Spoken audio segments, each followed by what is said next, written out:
Yeah, it's one of the biggest Total War Warhammer updates ever. As if the Silence and the Fury wasn't already balling out, as if Gorgon's, Jabberslice, and Charlemagne's aplenty weren't already flowing freely enough.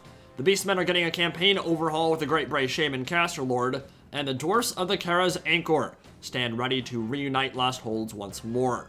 Thorek Ironbrow, Master Runelord of Karak Azul, has joined the cast, only he won't be starting his campaign in Karak Azul. It still belongs to the generic version of Khazad-dûr Dragonslayer.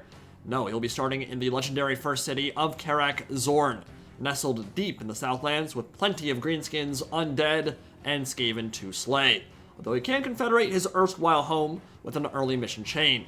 The Dwarfs have a massive campaign overhaul on the way. It's not just the Beastmen, reducing unit requirements across the board for them, which lets you get some of that high-tech stuff much earlier, unlocks ancestral bloodlines, a reworked grudge system, and perhaps most thematically, a brand spanking new Rune Magic System 2, transforming what were some kind of boring abilities into powerful ones that will completely change how the Dawi approach combat. As for Thorek himself, well, he's the greatest living Rune Lord, so he's well positioned to take full advantage of all these new toys. What we're going to do in this video is take the plunge into the deep, dark caverns of the new world, explain how rune magic works, show off Thorek's unique start position, playstyle, and abilities, and generally cover everything you need to know when it comes to our newest free LC Lord.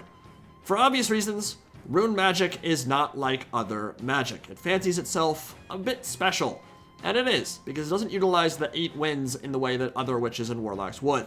These arcane energies are tethered directly to a Rune Lord's anvil, and instead of spending a finite number of winds to cast an ability, any activated rune instead puts all other runes on a shared cooldown. There's no resource to spend here, but time.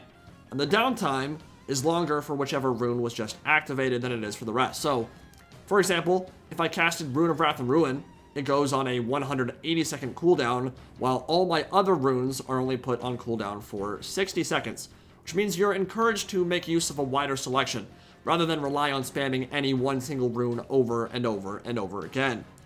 Naturally, these runes can be overcast, granting longer and more powerful effects, but they come with a base miscast chance and a lengthier cooldown than the regular versions. As we stated a minute ago, Thorek is the greatest living Rune Lord, a master of ancient lore.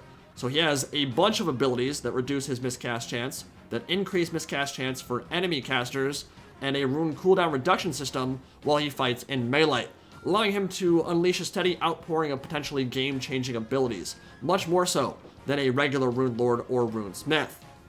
When he's mounted on his Anvil of Doom, he gains access to the Rune of Doom, the dwarf's new answer to the Groby and their hated Wa, which grants 24 melee attack and fear map-wide for 16 seconds, allowing the Dawi to play with their enemy's psychology a bit and hit well above their weight class for a short duration.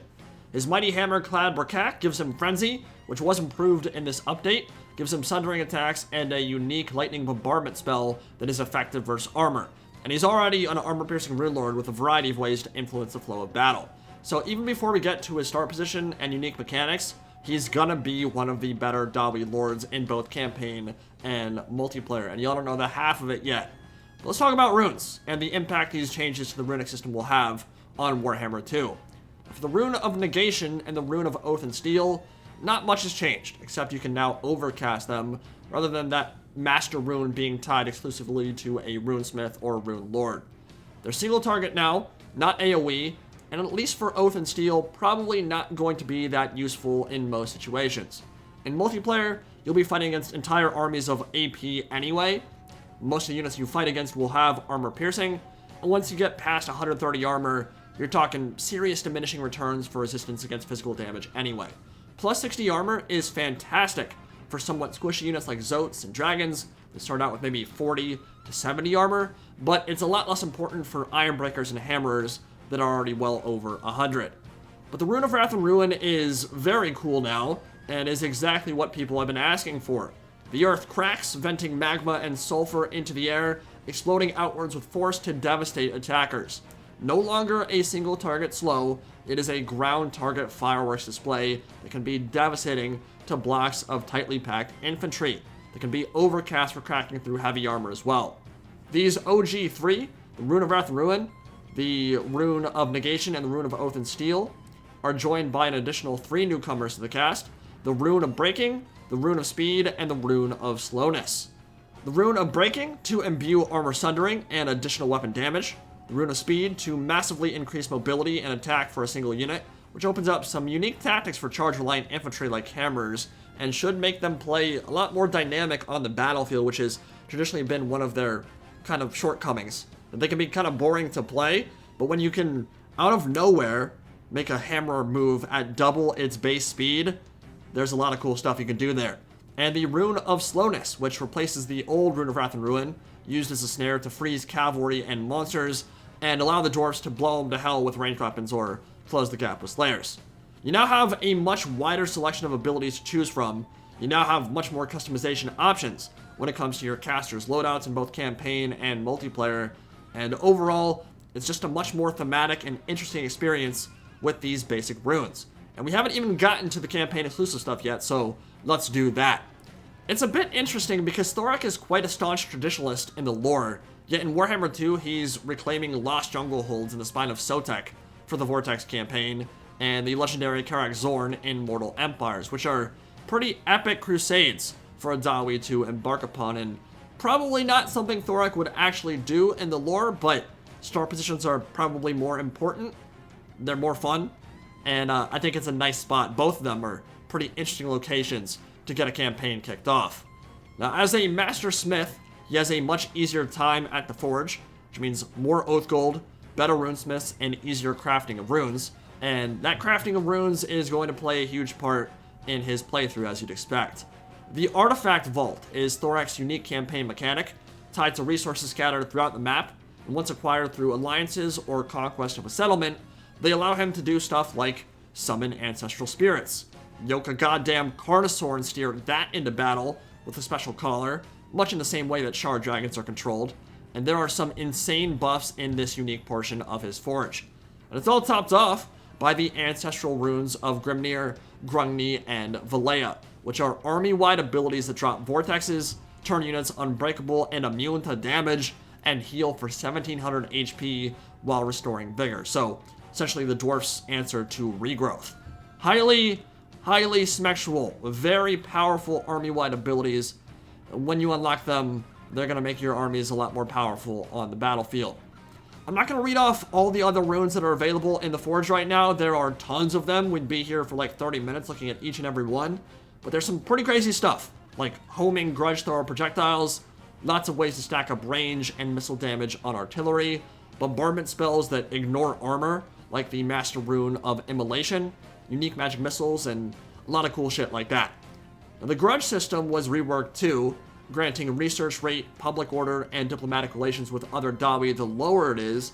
But when that local population starts grumbling and grousing and getting roused to wrath, charge bonus goes up, research rate goes down, and hordes of slayers start entering the Regiment of Renown pool as more and more Dawi take the Mohawk and pledge themselves to atonement and Vangren, vengeance.